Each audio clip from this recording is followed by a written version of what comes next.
17 octobre à Paris s'est tenue la journée 2018 de l'administrateur de l'IFA. Enjeu essentiel pour l'IFA, adapter la gouvernance aux mutations sociales, politiques et technologiques pour soutenir la croissance des entreprises. Je crois qu'on est extrêmement content à l'IFA par le succès de cette journée qui montre l'importance de la gouvernance aujourd'hui.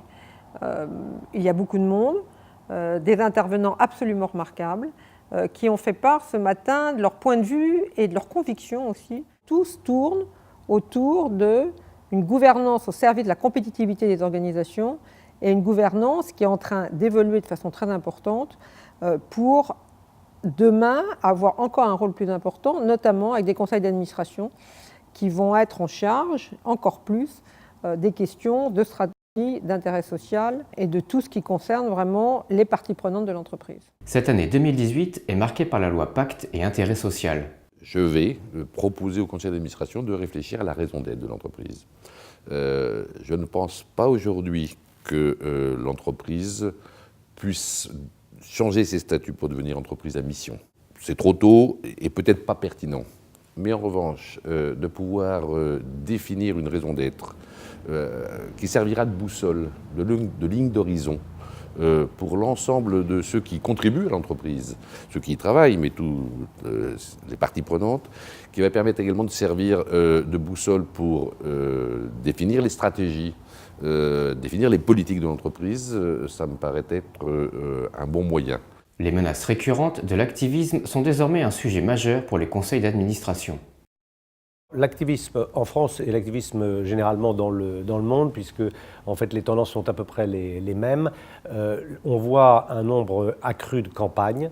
Au cours des 9 premiers mois de l'année, il y a eu environ 179 opérations.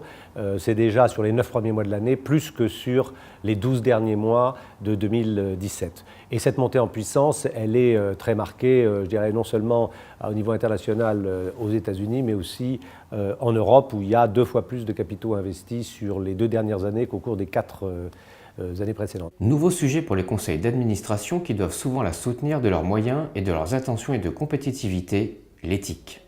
La logique de conformité est une logique d'obéissance au commandement de la loi. La logique éthique, c'est une logique d'adhésion à des valeurs. Il est difficile pour le management, dès lors qu'il a des convictions, de mettre en place un programme d'éthique et de développer une culture d'intégrité s'il n'y a pas le soutien du conseil. Bon. Mais on peut se trouver aussi dans la situation où il y a une conviction de tout ou partie du conseil, mais où il y a moins de conviction du senior management. À ce moment-là, le conseil a un rôle essentiel à jouer pour titiller le management, pour s'assurer que met en place une vraie culture d'intégrité dans l'entreprise. Et il est vrai que les évolutions législatives en Amérique du Nord notamment, mais demain en Europe, vont pousser de plus en plus en ce sens. Donc le Conseil doit veiller à ce qu'il y ait une vraie fonction éthique dans l'entreprise, que ce soit quelqu'un qui ait l'autorité, les moyens, la compétence de développer la culture d'intégrité. Le baromètre IFA Ethics and Boards a montré l'excellence actuelle de la gouvernance à la française qui supporte sans rougir les comparaisons internationales. La France est vraiment aux avant-postes des bonnes pratiques de gouvernance.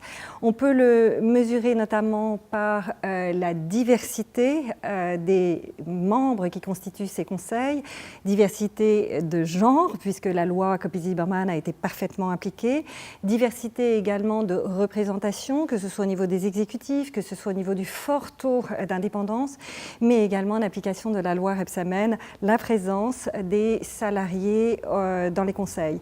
Ce qui donne effectivement un très bon équilibrage en termes de niveau de seniorité, de niveau de moyenne d'âge et d'écart d'âge. Et également, on peut se dire qu'on est parmi les conseils d'administration les plus divers en termes de compétences.